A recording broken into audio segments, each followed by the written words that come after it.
Eu gosto muito de ir à missa com a minha família, receber a comunhão e ouvir a palavra de Deus.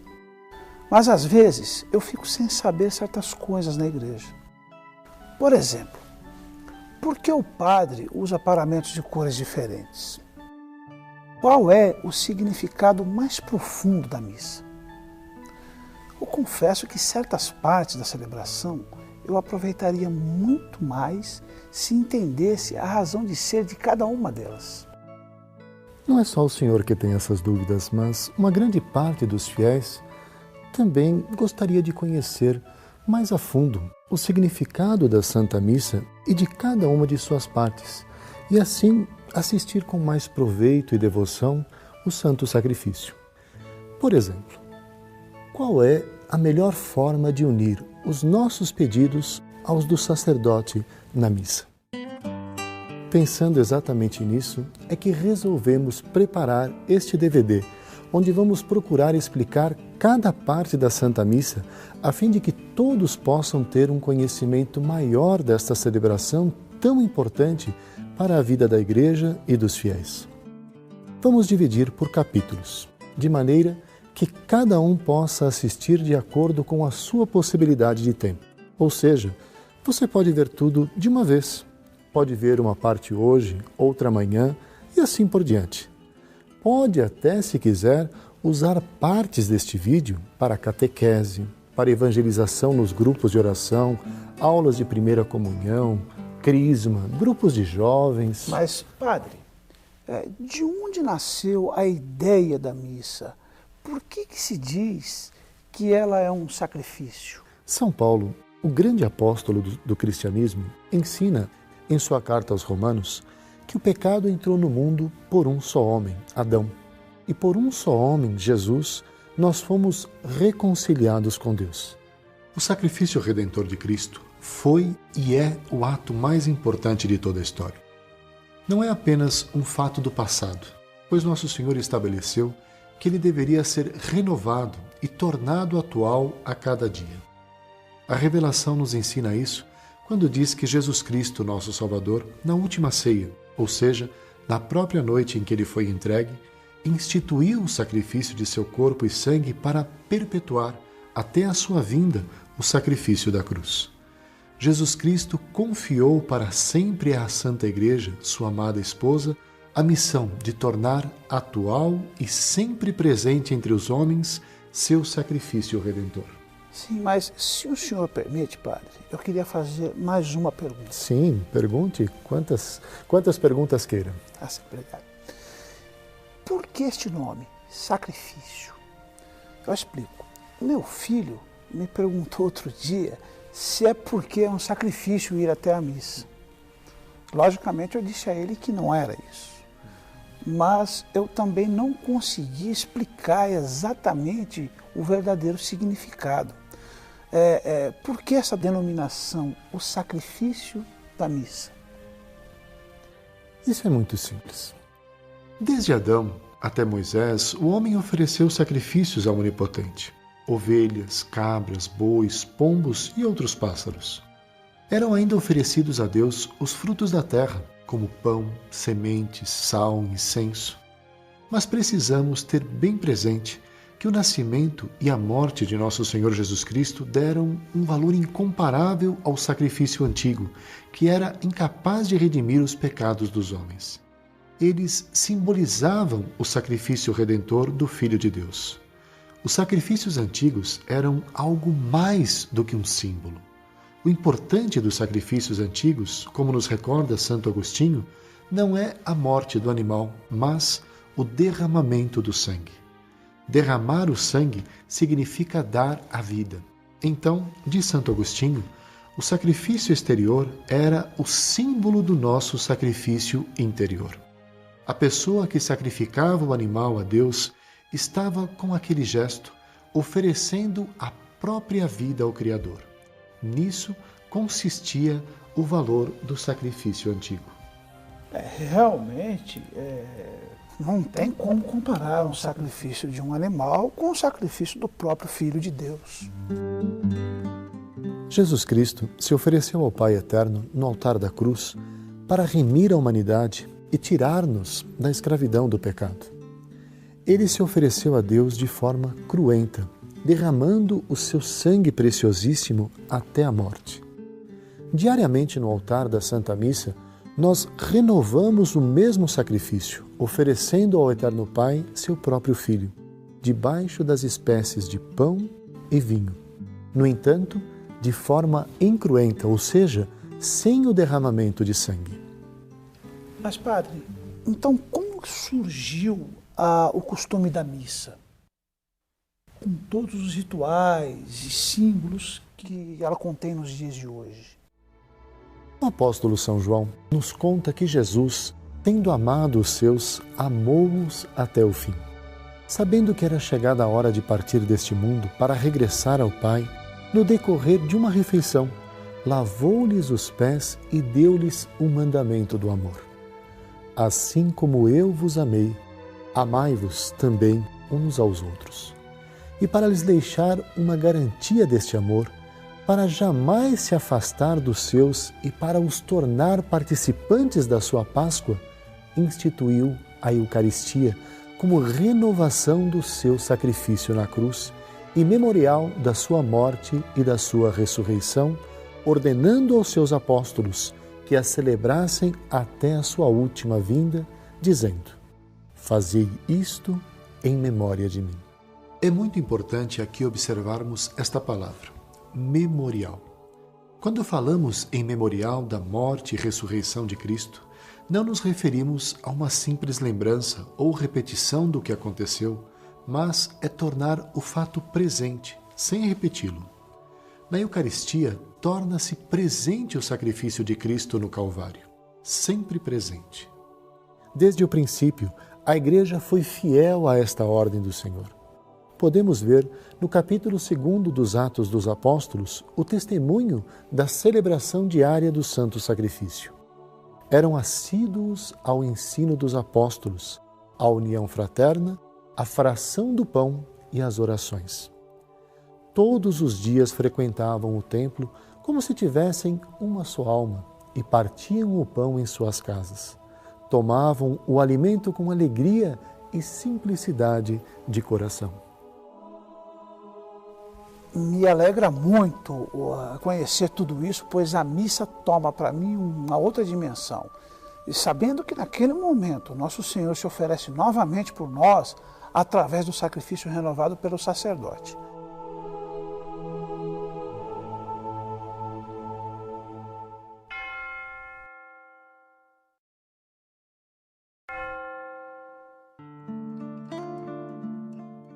Mas, padre, desculpa se eu estiver incomodando o senhor.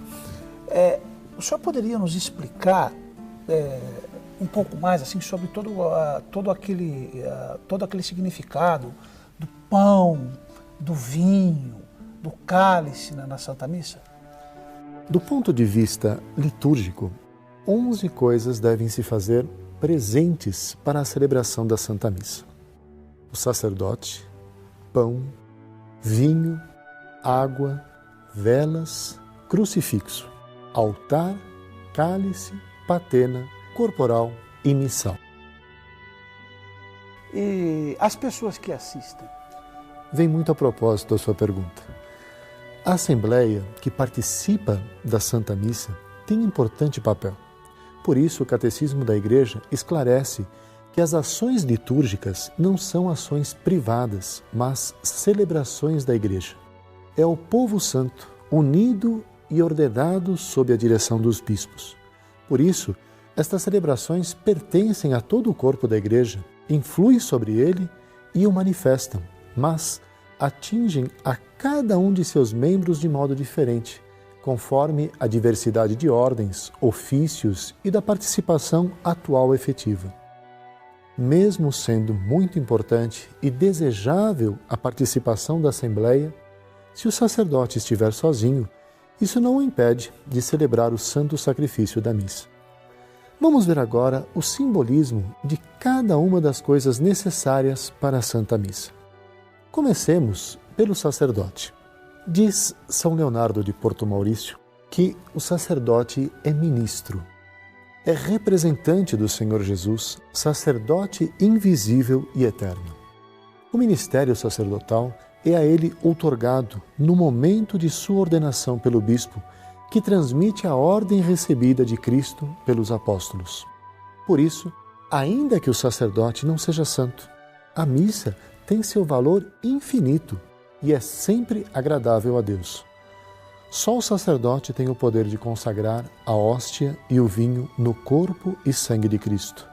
É o que se chama transubstanciação, ou seja, a mudança é de substância.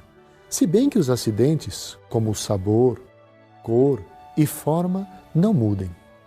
No centro da celebração da Eucaristia, temos o pão e o vinho. O pão simboliza o corpo de Cristo e o vinho simboliza o sangue que ele derramou para a nossa redenção.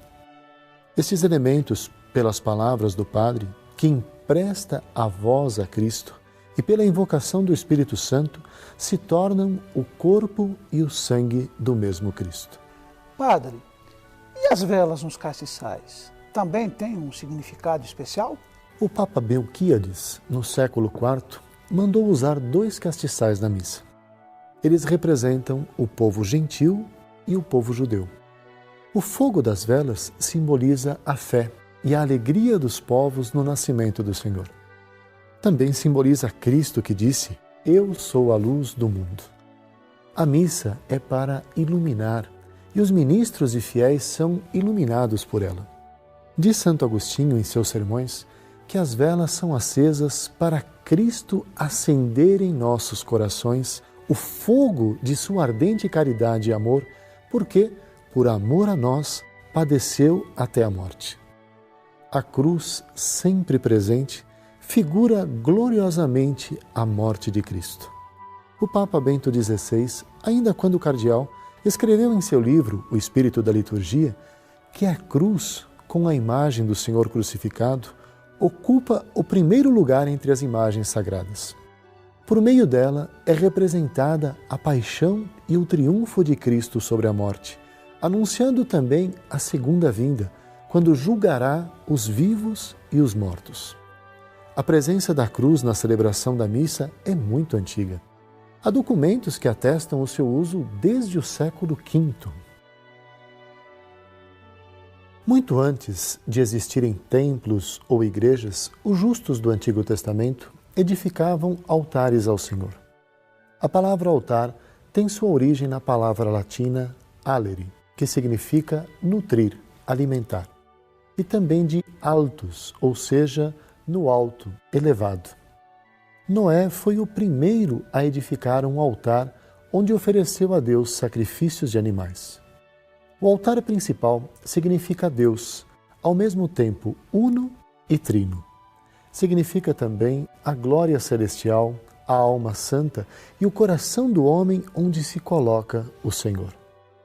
Os altares laterais significam a corte celestial, com seus anjos, santos, mártires e virgens. A palavra cálice vem do latim calix, que significa quente. Nos antigos banquetes se ofereciam bebidas com temperatura elevada.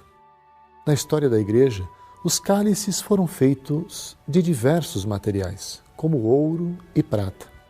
Hoje em dia, a grande maioria dos cálices são feitos de metal e têm o seu interior revestido de ouro ou prata, pois é ali que é depositado o próprio Cristo sob a espécie do vinho consagrado.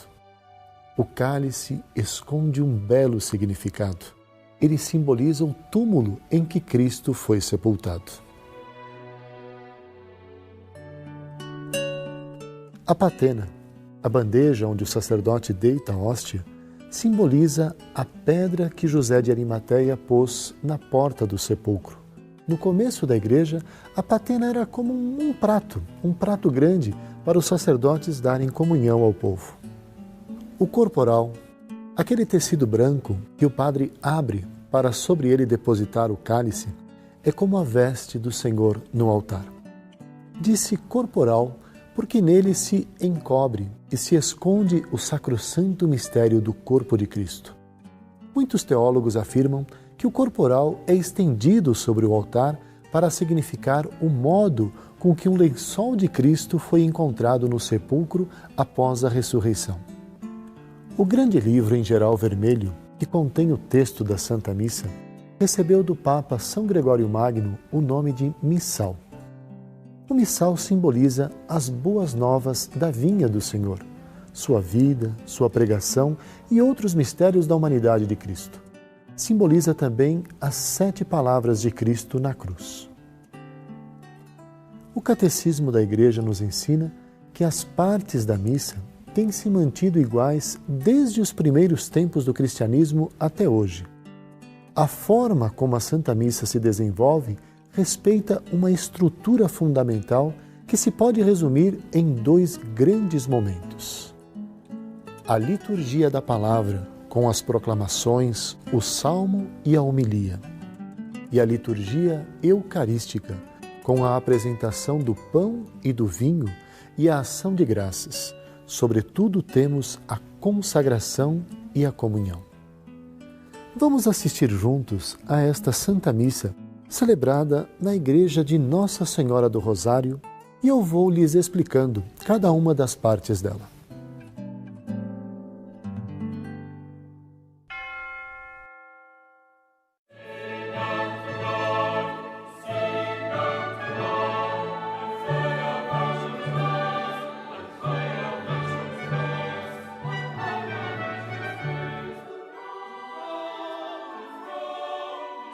Esta missa foi celebrada na festa da Santíssima Trindade. Por isso, o sacerdote está usando paramentos dourados. Ele poderia usar também os paramentos brancos, que simbolizam a pureza e a alegria.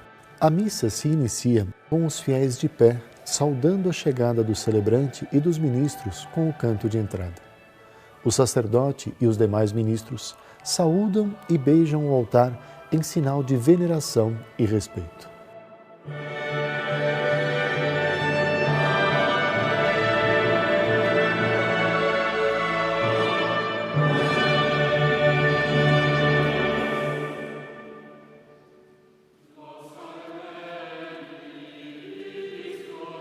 As músicas e as partes fixas desta celebração são cantadas em gregoriano e extraídas da missa Alma Pater.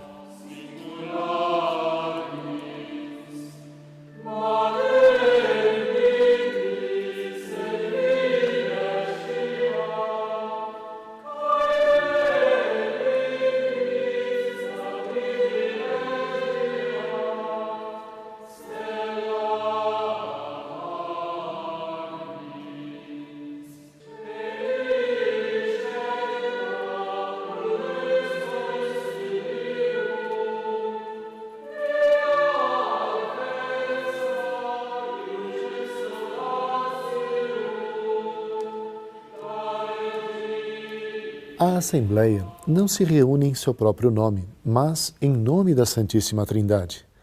Fazer o sinal da cruz significa dizer: nós nos reunimos em nome do Pai, e do Filho e do Espírito Santo.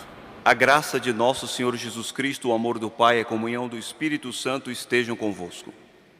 Após a saudação, vem o ato penitencial, onde o sacerdote nos convida a refletir e nos preparar para o encontro com Deus, através do perdão de nossos pecados. O Senhor Jesus, que nos convida à mesa da palavra e da Eucaristia, nos chama à conversão. Reconheçamos ser pecadores e invoquemos com confiança a misericórdia do Pai. Confessemos os nossos pecados. Confesso a Deus Todo-Poderoso e a vós, irmãos e irmãs, que pequei muitas vezes por pensamentos e palavras, atos e omissões, por minha culpa, minha tão grande culpa, e peço à Virgem Maria, aos anjos e santos, e a vós, irmãos e irmãs, que rogueis por mim a Deus, nosso Senhor. Deus Todo-Poderoso, tenha compaixão de nós, perdoe os nossos pecados e nos conduza à vida eterna. Amém.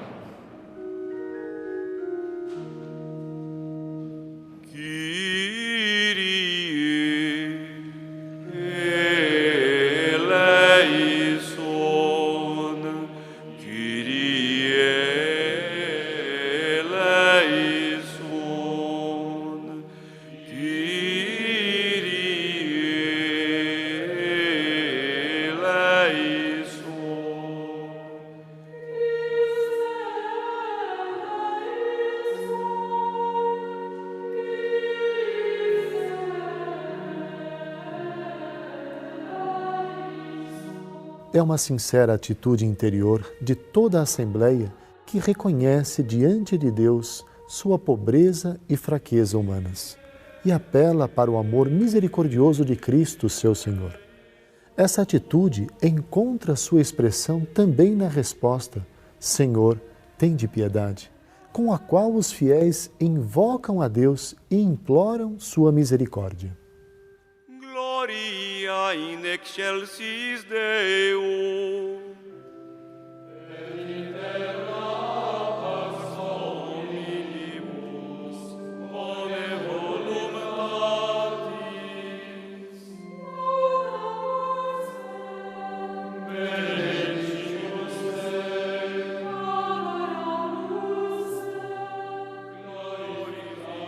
Nos domingos e dias solenes, que não caiam no período da Quaresma ou do Advento, canta-se o Glória, logo após o ato penitencial.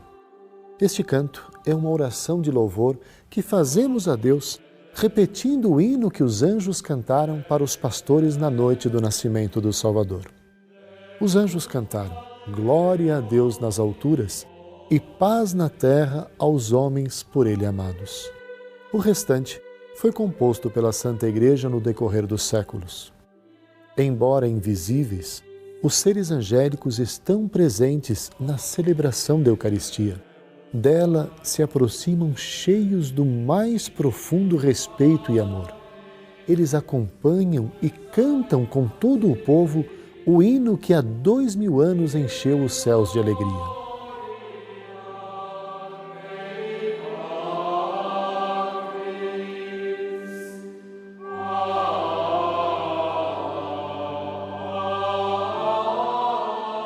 Depois do Glória, o sacerdote convida a Assembleia a orar. Este é um momento muito importante da missa, pois ele e toda a comunidade, em silêncio, tomam consciência que estão na presença de Deus e oferecem interiormente suas intenções para o santo sacrifício. Depois, o sacerdote reza a oração específica do dia, também chamada de coleta, pois ela visa reunir em uma só oração todas as intenções da comunidade.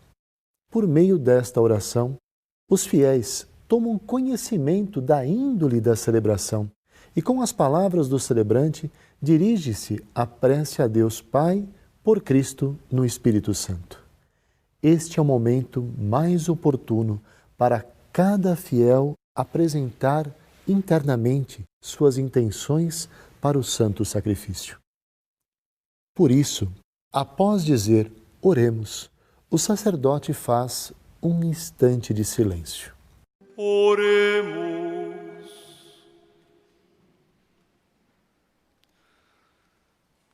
Ó Deus nosso Pai, enviando ao mundo a palavra da verdade e o Espírito Santificador, revelastes o vosso inefável mistério. Fazei que, professando a verdadeira fé, reconheçamos a glória da Trindade e adoremos a unidade onipotente. Por nosso Senhor Jesus Cristo, vosso Filho, na unidade do Espírito Santo.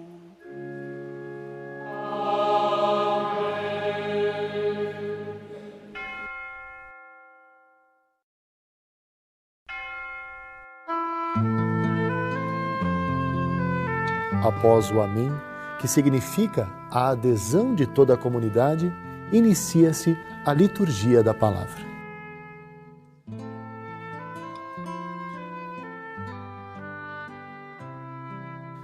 este é o momento em que a Igreja ensina os seus filhos através da palavra. Por isso, ouvimos sentados a primeira leitura, o Salmo responsorial e a segunda leitura.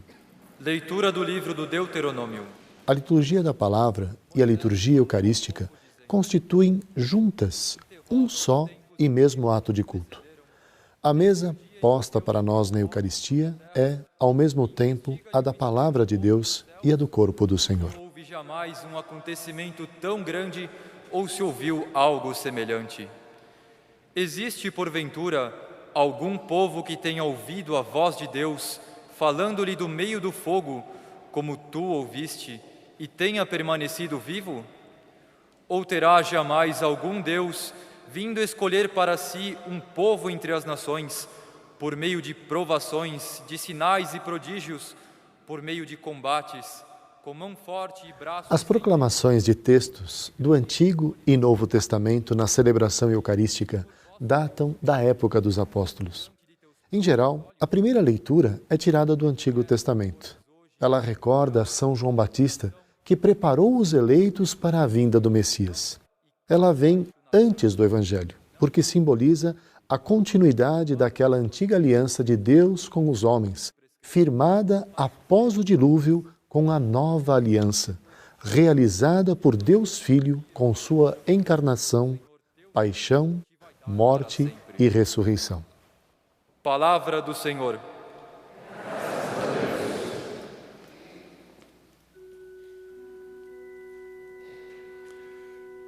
Feliz o povo que o Senhor escolheu por sua herança. Após a leitura, lê-se ou canta-se o Salmo, que também é tirado do Antigo Testamento. Portanto, é palavra do Espírito Santo. É a palavra que se torna oração e convida os fiéis à reflexão. E o sopro de seus lábios as estrelas. Ele falou e toda a terra foi criada. Ele ordenou e as coisas todas existiram. O Salmo responsorial é um dos elementos mais antigos da missa. Ele teve seu desenvolvimento no século IV. E de tal forma que durante muito tempo houve o ministério do salmista, que se especializava em cantá-lo. E que confiam esperando em seu amor, para da morte libertar as suas vidas e alimentá-los quando é tempo de penúria. Feliz o povo que o Senhor escolheu por sua herança. No Senhor nós esperamos confiantes, porque Ele é nosso auxílio e proteção. Sobre nós venha, Senhor, a vossa graça, da mesma forma que em vós nós esperamos.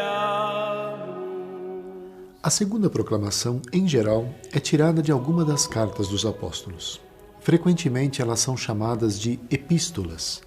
A palavra epístola vem do latim epistole e significa carta. Nas epístolas, São Pedro, São Paulo, São João, São Tiago e São Judas Tadeu ensinaram às primeiras comunidades cristãs a verdadeira doutrina de Cristo. Leitura da carta de São Paulo aos Romanos. Irmãos, todos aqueles que se deixam conduzir pelo Espírito de Deus são filhos de Deus. De fato, vós não recebestes um espírito de escravos para recairdes no medo, mas recebestes um espírito de filhos adotivos, no qual todos nós clamamos, Abá, ó Pai. O próprio Espírito se une ao nosso espírito para nos atestar que somos filhos de Deus. E se somos filhos, somos também herdeiros, herdeiros de Deus e co-herdeiros de Cristo. Se realmente sofremos com Ele, é para sermos também glorificados com Ele. Palavra do Senhor. Com o cântico do Aleluia, que significa louvai o Senhor, todos se levantam para a aclamação ao Evangelho, que geralmente traz uma mensagem que resume os ensinamentos do Evangelho do dia.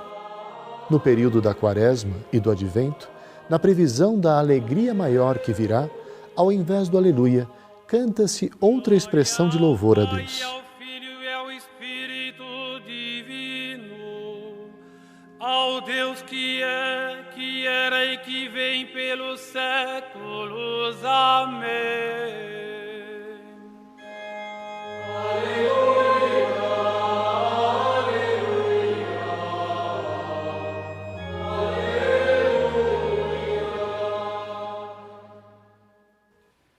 O Senhor esteja convosco.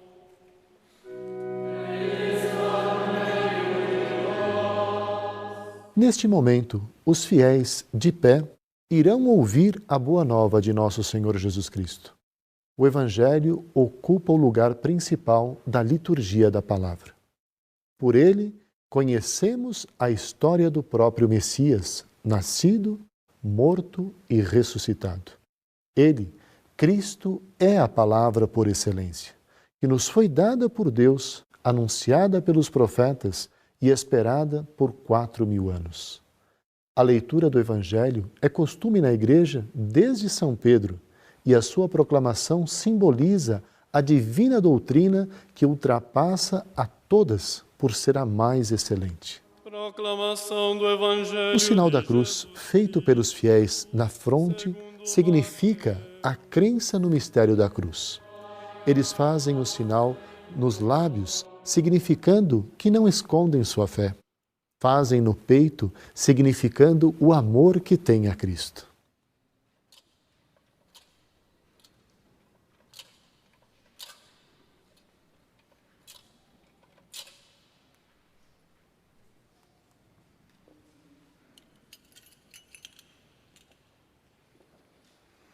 Naquele tempo, os 11 discípulos foram para a Galileia, ao monte que Jesus lhes tinha indicado.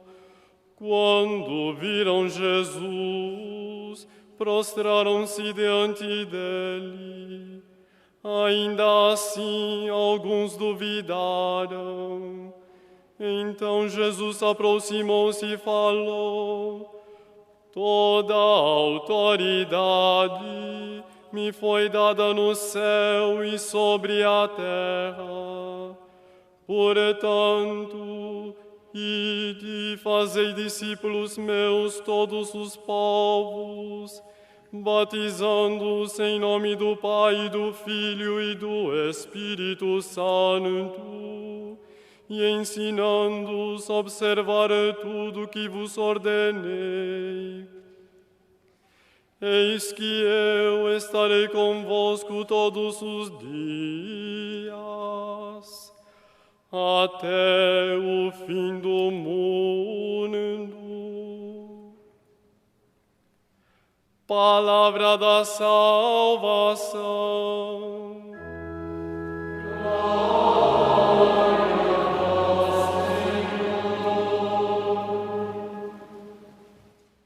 Após o Evangelho, o celebrante prolonga sua proclamação através da homilia. Ave Maria, cheia de graça, o Senhor é convosco. Bendita sois vós entre as mulheres, bendito é o fruto do vosso ventre, Jesus.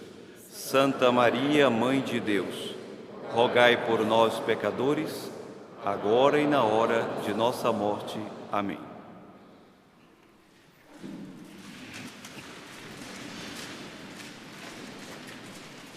Todas as vezes que o sacerdote vai fazer a homilia, deve tomar ele como preocupação primeira, observar as leituras, ver aquilo que elas dizem, falar a respeito delas, e se há uma festa ou solenidade, além daquilo que está escrito, deve procurar aplicar aquilo que se ouviu, aquilo que foi lido, à festa que se está celebrando.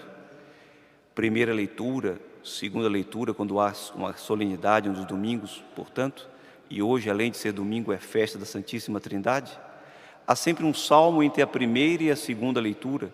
Este salmo se chama responsorial, por ser resposta do homem à palavra de Deus. E o Evangelho, que é a palavra do Filho de Deus. O Evangelho, a boa nova anunciada, que vai explicar tudo aquilo que se leu na primeira, segunda e na própria resposta do Salmo. Ora, hoje nós celebramos a festa da Santíssima Trindade. É o mistério de Deus, mistério do Deus vivo, mistério tão alto que a palavra humana não consegue explicar. Ainda outro dia estávamos dando uma aula de catecismo, pega de surpresa, para meninos de 5 anos de idade. Levei um susto, não havia um professor de catequese lá, fiquei assustado, não tinha como recorrer, e as tantas tendo que falar qual é o tema. Santíssima Trindade, o nome do Pai, do Filho e do Espírito Santo. O que vai dizer para essas crianças? Foi a coisa mais fácil que vocês possam imaginar, porque a criança, ela não quer entender as coisas que escuta, mas ela primeiro acredita. E acreditando consegue depois entender. Ela, sem ter lido nunca Santo Agostinho, que ensina que quando Deus fala, primeiro se acredita, para depois se entender. Só quando um homem fala com outro, é que se entende para depois acreditar. Acredita a criança naquilo que ouve, e acreditando voa mais do que um sábio. E aquele que estava ali se julgando o professor, ficou envergonhado porque percebeu que estava aprendendo com elas.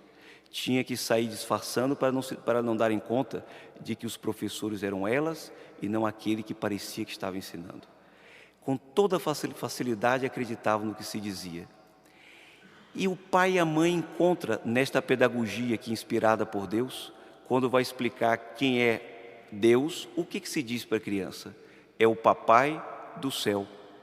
Porque a única relação de imagem que a criança tem é o pai na terra. E a partir desta imagem, ela pode entender quem é o Pai do céu. Depois, quem é a mãe do céu. E assim a criança, através daquele universo que ela vê, naquele universo que ela convive, ela começa a ter a primeira ideia de quem é Deus e dos seus atributos. Depois que cresce, deve aprender com mais profundidade, mas não deve perder aquela candura daqueles que acreditam no mistério para depois entenderem. Hoje, diante de adultos, se pode dizer também por imagens, porque falar da Trindade é falar como criança, escutar sobre a Trindade, criança também se deve ser, porque ninguém consegue penetrar no mistério de Deus. Apenas se pode fazer por comparação. Dizer, por exemplo, que um pai que gera um filho, ele é pai, o filho é filho, os dois são homens, seres humanos, o amor de um pelo outro é imagem da Trindade, imagem falha, mas é o máximo que o homem consegue fazer. O homem pensando no primeiro momento em que ele consegue pensar, ainda é criança, e ele se dá conta de que ele existe, ele se quer bem, e ele se querendo bem são 3 dimensões de uma mesma realidade. A criança que percebe que existe e que se ama, criança, conhecimento e amor, imagem da Trindade, Pai, Filho e Espírito Santo, e tantas coisas outras que existem, que são também imagem de Deus, mas tudo imagem, a realidade é outra. E a realidade mais profunda se dá a partir do momento em que Deus, que bastando a si mesmo, resolve, para falar em linguagem humana, criar a humanidade e fazer da humanidade quase que o seu norte. Deus, que não precisa de ninguém ou de nada, porque basta a si mesmo, resolve criar o homem para viver em função da criatura humana e faz do homem a sua herança, como cantamos hoje no Salmo. Feliz o povo que o Senhor escolheu por sua herança. Deus que criou o homem o escolhe por herança. E escolhe por herança para conviver com os homens. E vai aos poucos, como diz aqui Moisés no Deuteronômio, vai aos poucos explicando ao homem os seus mistérios.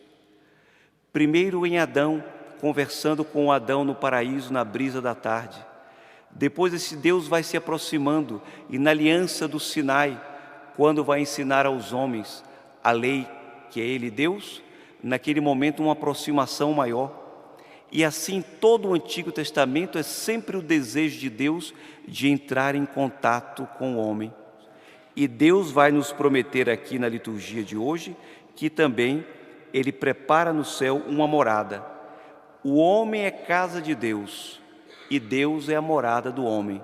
Só que a casa de Deus sempre está aberta e a casa do homem nem sempre está aberta para Deus. É uma lição importante a tirar da liturgia de hoje. E apesar de todo este mistério, esse plano de amor de Deus, qual é a resposta do homem?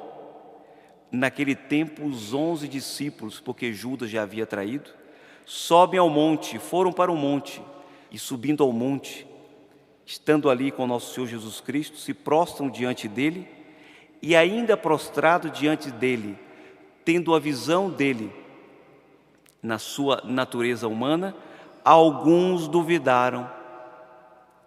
A dúvida e o pecado do homem não são suficientes para que Deus feche as portas da salvação. Até pelo contrário, abrem-na de par em par. E aqui encontramos, apesar da dúvida, Jesus que se aproxima e fala, sempre iniciativa de Deus. Deus toma a iniciativa de se aproximar do homem, Deus toma a iniciativa de perdoar o homem depois de cada ofensa. E eles que deveriam ter acreditado para depois entender, queriam entender para depois acreditar. E Ele, como Pai bondoso, passa por cima de tudo isso e dá uma ordem, um mandato. Ide fazer discípulos meus todos os povos, batizando-os em nome do Pai e do Filho e do Espírito Santo. E para ficar um pouco mais fácil de ser assimilada a doutrina, conto-lhes uma pequena história que ilustra bem como o homem deve ser imagem de Deus e como encontramos os vestígios, os sinais da Santíssima Trindade na história de todos nós. Era uma mãe daqueles países frios do norte da Europa, muito frios, não tão frios como São Paulo, não, muito mais frios que a nossa querida São Paulo. E essa mãe criava uma única filha, que quando ainda muito jovem, história verídica que parece um paralelo da história do filho pródigo, porque ela resolve sair de casa, abandonando aquele regaço materno do pai e da mãe que lhe protegiam, e resolve levar uma vida completamente afastada de Deus. Some, desaparece, para a tristeza e angústia da mãe, que logo depois da partida da filha, perde o esposo e se torna viúva. Naquela situação de angústia, passa ela durante muito tempo procurando a filha em todos os lugares próximos do lugar onde residiam. Procura ali, procura lá, visita esta e aquela cidade, até que em determinado momento, já exausta, depois de anos de procura, não foi um dia, nem dois, nem uma semana, nem duas, muitos anos depois, resolve usar esse artifício, que nós encontramos por aí com muita frequência. Quando se perde alguém, se costuma colocar fotografias das pessoas perdidas, afixadas em murais, em lugares públicos, para que de repente alguém passe e olhe e reconheça: eu vi esta criança aqui. Telefone e comunique àquela pessoa que procura. Entretanto, como esta menina, essa jovem, saiu do regaço materno, ainda muito nova, e se passaram muitos anos, se fosse colocar uma foto dela enquanto menina, ninguém reconheceria, porque ela modificou a sua fisionomia. Qual foi o recurso que a mãe encontrou? Tomou uma fotografia dela, mãe, que apesar de ter envelhecido, continuava a mesma. Não modificou tanto assim. E colocou-a fixada nas igrejas, na esperança de que a menina, tocada por uma graça, em alguma igreja entrasse e, olhando a fotografia da mãe se recordasse. E uma frase embaixo: filha querida, sou tua mãe, te quero muito, estou à tua espera. Tomou ela a iniciativa, como encontramos aqui Deus no Antigo Testamento, Pai, tomando a iniciativa de falar aos homens, como encontramos o Filho tomando a iniciativa de explicar aos homens aquilo que eles não entendiam. toma a iniciativa. A criança já era uma pessoa adulta, levou a pior vida possível, já estava na indigência e resolve, por fome, porque não tinha mais a quem recorrer, bater numa igreja numa noite fria para comer algo que lhe aquecesse. Entra na igreja e, esperando o momento de ser alimentada, porque não era mais isso do que queria, era uma pessoa sem fé, já tinha perdido tudo aquilo que poderia ter ligado a mãe, a família, a Deus, e olhando no mural, encontra a foto de alguém conhecido e descobre quem é. Leva um susto, era a mãe que se deixou fotografar no período em que ela a conhecia, e ali afixou a foto. E olhando, sentiu saudades.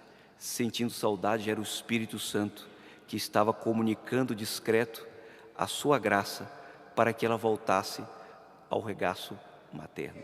Naquele momento recebe uma graça, sai, anda a noite inteira, uma noite fria, chega em casa de manhãzinha lá para 4 horas da manhã, quando o sol ainda nem nasceu, e encontra a casa com a porta aberta e leva um susto, porque sabe que a mãe era previdente, trancava sempre a porta antes de dormir, e pensa que a casa foi assaltada por alguém.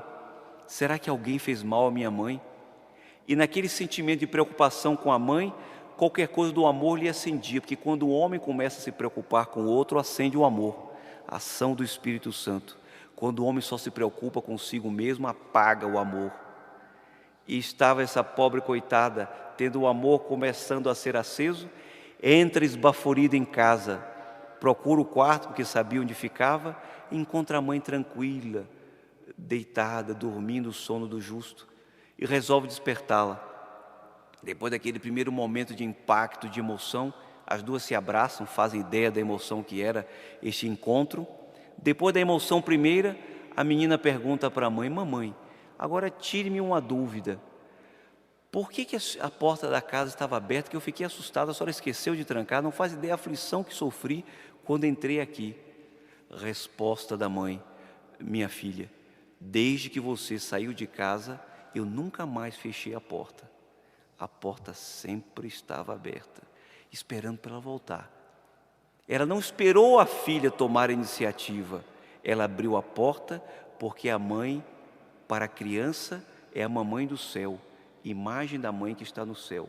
E esta mãe em concreto foi imagem da misericórdia de Deus, da Trindade Santa, que não esperou o homem pedir perdão, foi ao encontro do homem na pessoa do Filho feito homem, foi ao encontro do homem na pessoa do Espírito Santo, que lhe estimulou a pedir perdão, ainda fechadas as portas. Foi ao encontro do homem, ensinando como ensina o Pai. A Trindade Santa agiu em toda a história da humanidade, tomando a iniciativa de atrair os homens para si, para dizer aos homens: somos família de Deus, Pai, Filho e Espírito Santo, Trindade Santa e feliz. Ide pelo mundo inteiro com o meu poder, falando em meu nome, em nome do Pai, do Filho e do Espírito Santo, atraindo todos a mim. Esta é a lição, entre tantas outras, que a gente encontra assim, as apalpadelas, no claro escuro da fé, para entender o mistério de Deus, o mistério do Deus vivo, que é Pai, Filho e Espírito Santo. Que Maria Santíssima, Mãe do Filho, Filha tão predileta do Pai e esposa do Espírito Santo, nos fale no interior das almas e nos ajude a sermos uns em relação aos outros, imagem da Trindade Santa, Pai, Filho e Espírito Santo. Louvado seja nosso Senhor Jesus Cristo. Depois do Evangelho, reza-se ou canta-se o creio, para significar que devemos crer naquilo que ouvimos pregar.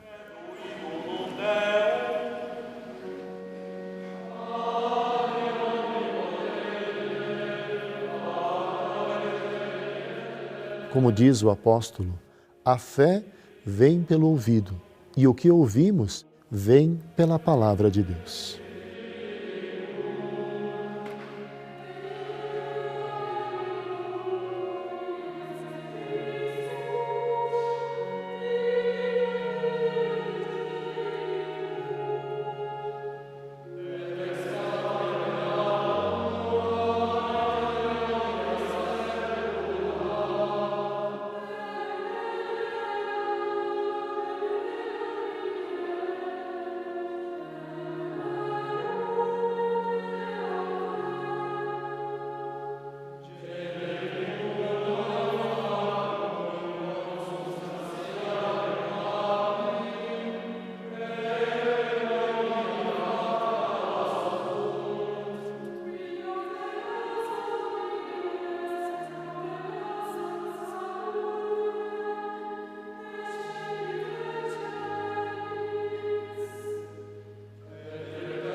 Irmãos e irmãs aqui reunidos, para recordar os benefícios de nosso Deus, roguemos que Ele inspire os nossos pedidos, para que possa atender às nossas súplicas, dizendo: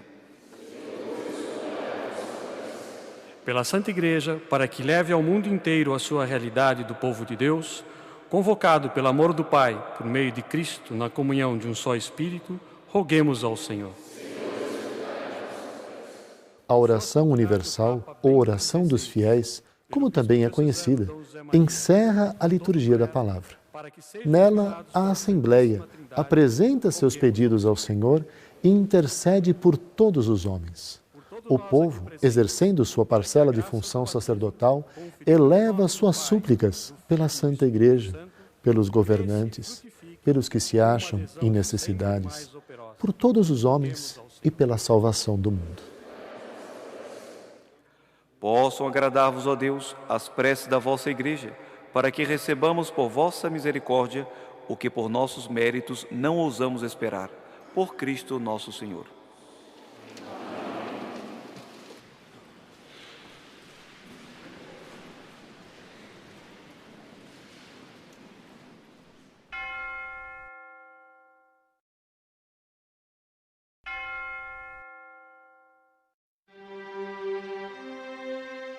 A palavra de Deus proclamada torna atual para os fiéis a história da salvação e convida-os à conversão e ao engajamento.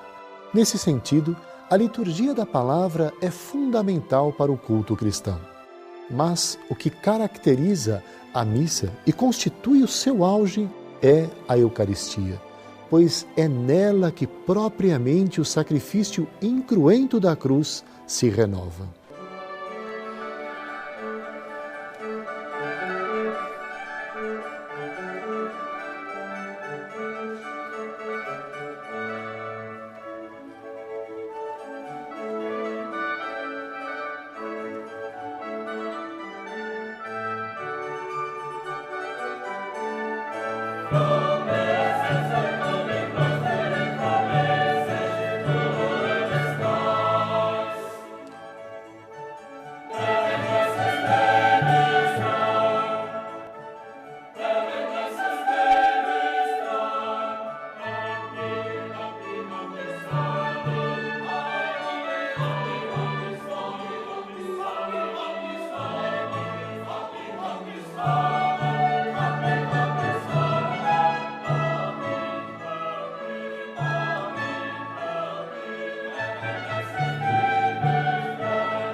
Antes de tudo, prepara-se o altar ou mesa do Senhor, que é o centro da liturgia eucarística. Levam-se depois ao altar o pão e o vinho, os mesmos elementos que Cristo tomou em suas mãos na última ceia.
O sacerdote, então, convida os fiéis a unirem-se a ele na oração e oferece aqueles dons ao Pai. Orai, irmãos e irmãs, para que o nosso sacrifício seja aceito por Deus Pai Todo-Poderoso. A resposta dos fiéis deixa muito claro o sentido de renovação do sacrifício de Cristo pelas mãos do sacerdote, quando diz: receba o Senhor por tuas mãos este sacrifício para a glória do seu nome, para o nosso bem e de toda a Santa Igreja. Através desta oferenda, o pão e o vinho são antecipadamente santificados para depois serem convertidos no preciosíssimo corpo e sangue de Cristo, no que propriamente consiste o santo sacrifício da missa. O ofertório simboliza o sacrifício de nosso espírito e, sobretudo, significa Cristo, hóstia imaculada que se ofereceu ao Eterno Pai. Senhor nosso Deus, pela invocação do vosso nome, santificai as oferendas de vossos servos e servas, fazendo de nós uma oferenda eterna, por Cristo nosso Senhor. Dominus vobiscum.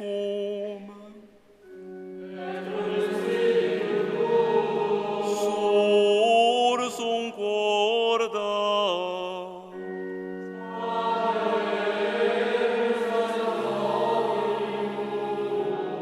Gratias agamus, Domino Deo nostro.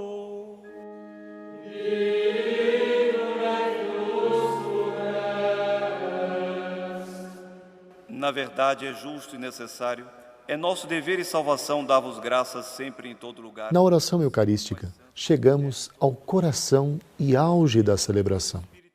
A Igreja dá graças ao Pai, por Cristo, no Espírito Santo, por todas as suas obras, pela criação, redenção e santificação. Toda a comunidade une então as suas vozes àquele louvor incessante que a Igreja Celeste, os anjos e todos os santos cantam ao Deus três vezes santo. Unidos à multidão dos anjos e dos santos, nós os aclamamos jubilosos cantando a uma só voz. Sanctus, Sanctus, Sanctus, Dominus Deus Sabaoth, pleni sunt cieli et terra, gloria tua.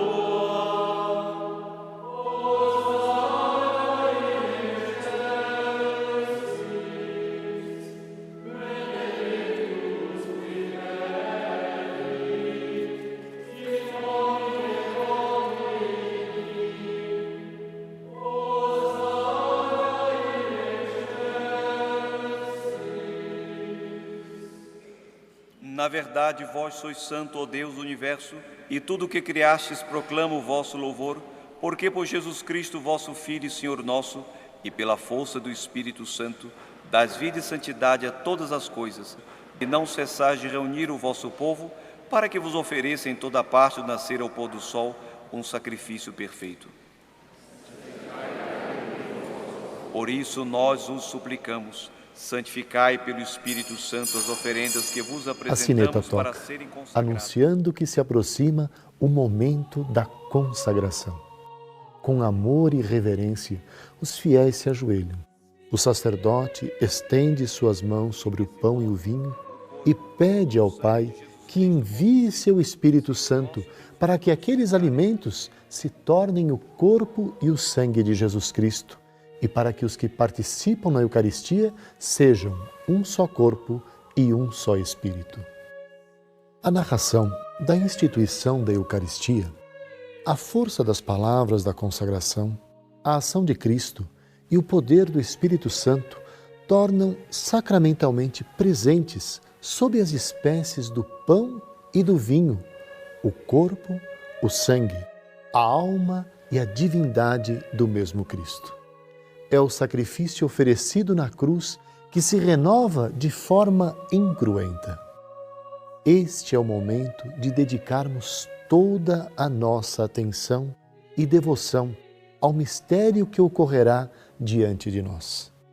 As palavras do sacerdote, por mandato de nosso Senhor Jesus Cristo, vão operar aos nossos olhos este verdadeiro milagre.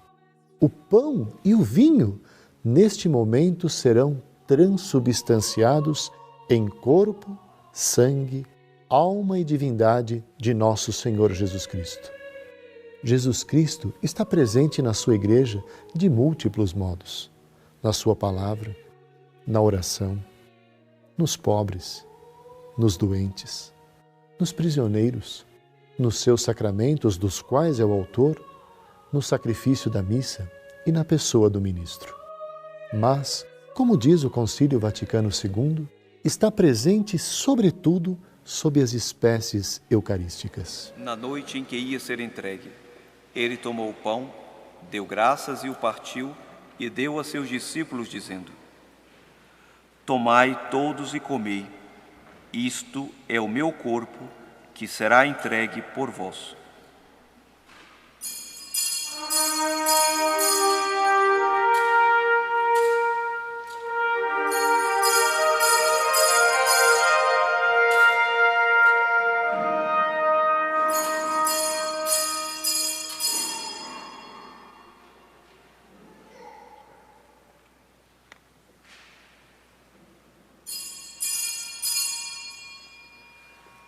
Do mesmo modo, no fim da ceia, ele tomou o cálice em suas mãos, deu graças novamente e o deu a seus discípulos, dizendo: Tomai todos e bebei, este é o cálice do meu sangue, o sangue da nova e eterna aliança, que será derramado por vós e por todos, para a remissão dos pecados. Fazei isto em memória de mim.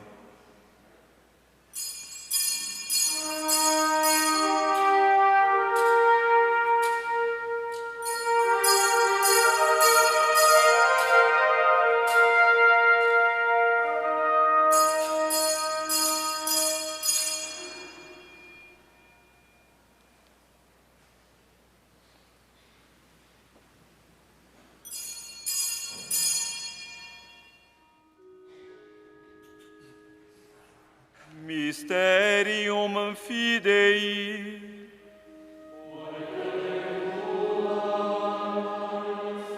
Neste trecho da Santa Missa, a Assembleia, unida ao sacerdote, anuncia a memória da paixão, ressurreição e regresso glorioso de Cristo Jesus e apresenta ao Pai a oferenda do seu Filho, que nos reconcilia com Ele.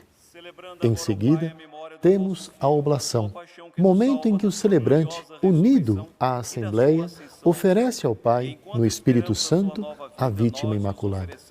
A Igreja deseja, porém, que os fiéis não apenas ofereçam a hóstia imaculada, mas ofereçam-se também a si próprios e se aperfeiçoem cada vez mais pela mediação de Cristo, na união com Deus e com o próximo, para que finalmente Deus seja tudo em todos.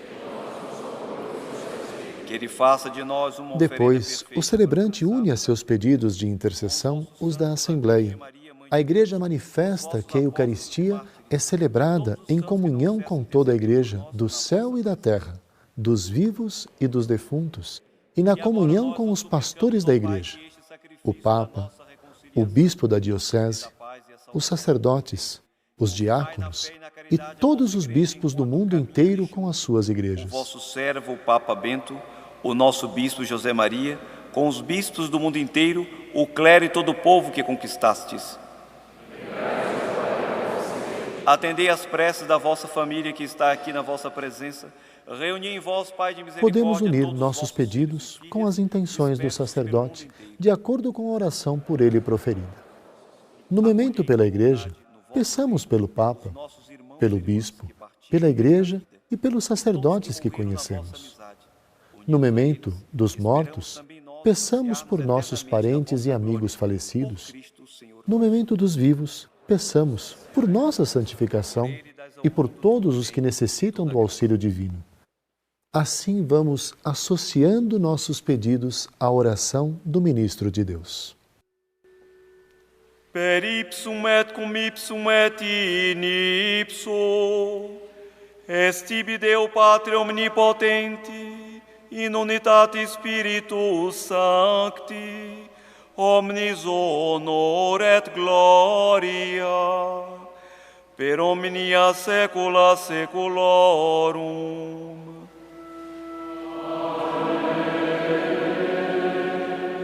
Com esta oração, a Assembleia, através do celebrante, exprime a glorificação de Deus, pois a Eucaristia também é sacrifício de louvor, através do qual a Igreja canta a glória do Criador em nome de toda a criação.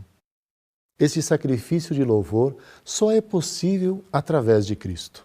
Ele une os fiéis à sua pessoa, ao seu louvor e à sua intercessão, de maneira que o sacrifício de louvor ao Pai é oferecido por Cristo e com Cristo, para ser aceito em Cristo. O padre Raniero Cantalamessa, pregador da Casa Pontifícia, conta uma elucidativa parábola. Em uma grande empresa, diz ele, havia um funcionário que admirava e estimava muito o patrão. Em seu aniversário, quis dar-lhe um presente. Antes, porém, de dá-lo, pediu aos seus colegas para assinarem o presente, que chegou às mãos do patrão como uma homenagem de todos os seus funcionários e, em sinal de estima e apreço de todos, quando na realidade só um tinha pago o seu custo. E esclarece o pregador da Casa Pontifícia. É o que acontece com o sacrifício eucarístico, oferecido pelo Filho em união com os homens, e que a nossa assinatura são as poucas gotas de água misturadas ao vinho no cálice e, sobretudo, o amém que a Assembleia responde no fim da doxologia, por Cristo, com Cristo e em Cristo. Por isso, este nosso amém deve ser dito com toda a força e entusiasmo de nossa alma. Precepti salutaribus moniti, et divina institutione formati audemus dicere, Pater noster. Tertuliano, teólogo da Antiguidade, afirmou que a oração dominical é verdadeiramente o resumo de todo o Evangelho. E Santo Agostinho, escrevendo sobre as petições do Pai Nosso, comentou: percorrei todas as orações que existem na Sagrada Escritura. Não creio que possais encontrar uma só que não esteja incluída e compediada na oração dominical. Nela, além dos pedidos que fazemos relacionados com Deus, pedimos o alimento necessário para a nossa vida material. No entanto, não é só o pão terreno. Sobretudo, pedimos a Deus o pão eucarístico. Ela nos prepara verdadeiramente para a comunhão. Tanto é assim que pedimos a purificação dos nossos pecados e resistência nas tentações. Livrai-nos de todos os males, ó Pai, e dai-nos hoje a vossa paz. Ajudados pela vossa misericórdia, sejamos sempre livres do pecado e protegidos de todos os perigos, enquanto, vivendo a esperança, aguardamos a vinda do Cristo Salvador. Senhor Jesus Cristo, dissestes aos vossos apóstolos: eu vos deixo a paz, eu vos dou a minha paz. Não olheis os nossos pecados, mas a fé que anima a vossa igreja. Dai-lhe, segundo o vosso desejo, a paz e a unidade, vós que sois Deus com o Pai e o Espírito Santo. Amém. Pax Domini sit semper vobiscum.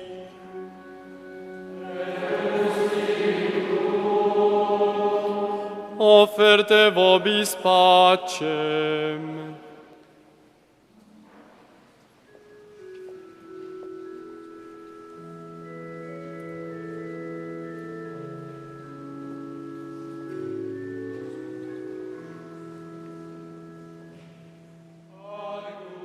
Enquanto o povo pede a misericórdia do Cordeiro de Deus, o sacerdote procede à fracção da hóstia e separa um pequeno pedaço chamado fermentum, que coloca no cálice.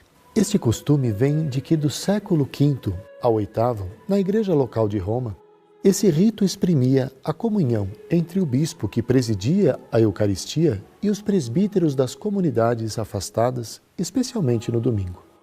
Por seus acólitos, o bispo enviava a cada um deles uma porção do pão santificado, para que ele se unisse com a deles. Assim, unia à sua celebração todas as assembleias dominicais de sua igreja local.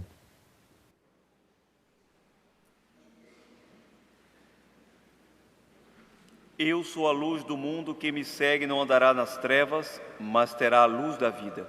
Eis o Cordeiro de Deus que tira o pecado do mundo. Senhor, eu sou digno de envereis minha morada, mas dizei a palavra e serei salvo. A missa é ao mesmo tempo e de forma inseparável o memorial sacrificial em que se perpetua o sacrifício da cruz e o banquete sagrado da comunhão do corpo e sangue do Senhor. Ela está toda orientada para a união íntima dos fiéis com Cristo pela comunhão.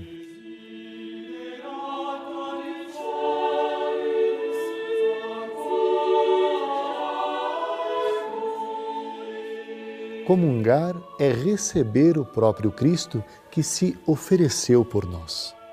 O Senhor nos dirige um convite insistente a que o recebamos no sacramento da Eucaristia.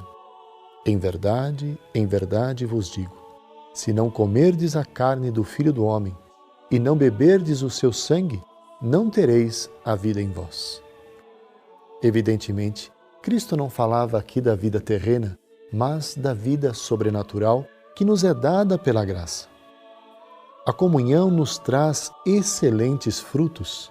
Receber a Sagrada Eucaristia traz consigo, como fruto principal, a união íntima com Cristo. De fato, o Senhor diz: quem come a minha carne e bebe o meu sangue, permanece em mim e eu nele.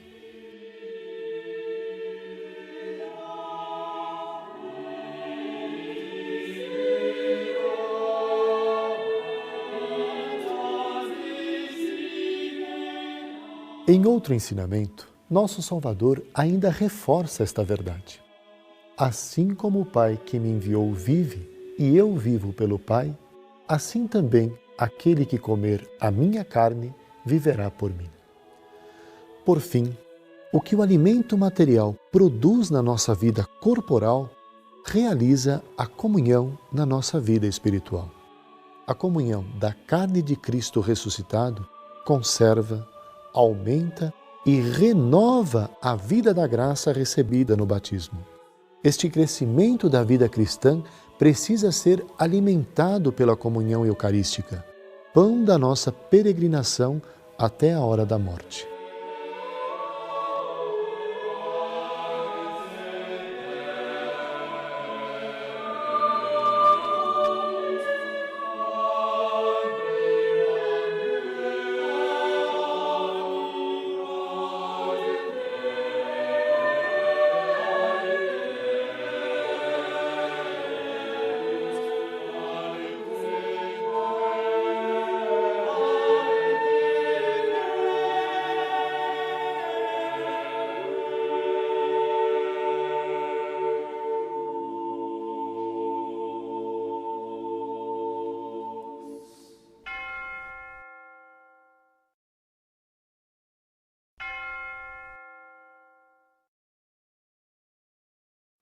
possa valer-nos, Senhor nosso Deus, a comunhão no vosso sacramento, ao proclamarmos nossa fé na Trindade eterna e santa, na sua indivisível unidade, por Cristo nosso Senhor.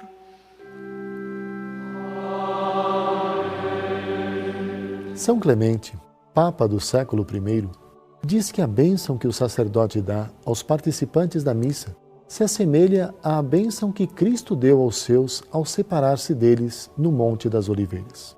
Ela simboliza a vinda do Espírito Santo sobre os apóstolos, como havia prometido, quando lhes disse: recebereis a virtude do Espírito Santo que virá sobre vós.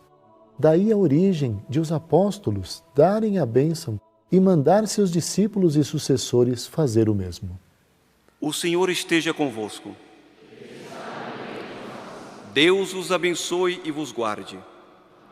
Ele vos mostre a sua face e se compadeça de vós. Volva para vós o seu olhar e vos dê a sua paz. Abençoe-vos o Deus Todo-Poderoso, Pai e Filho e Espírito Santo. Ite missa est.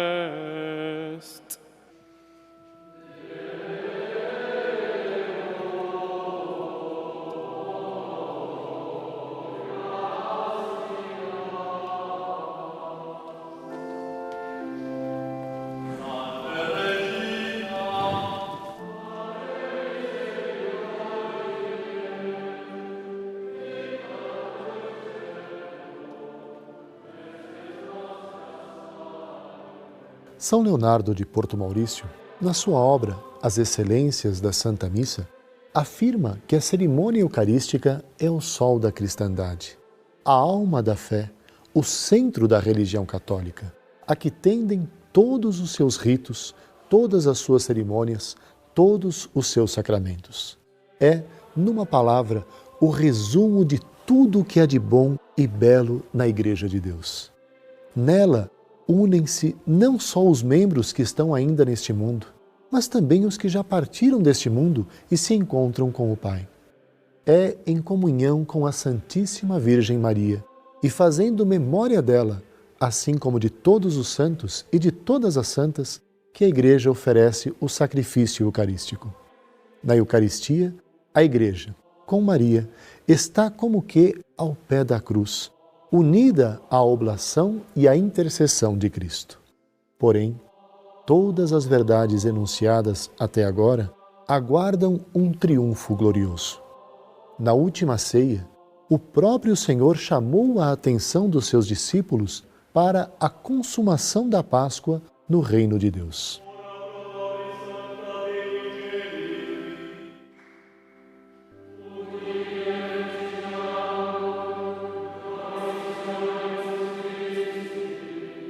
Sempre que a Igreja celebra a Eucaristia, lembra-se dessa promessa e o seu olhar volta-se para Cristo que voltará. Na sua oração, ela clama pela sua vinda: vem, Senhor Jesus. Celebramos a missa enquanto vivendo esta esperança. Aguardamos a vinda de Cristo Salvador.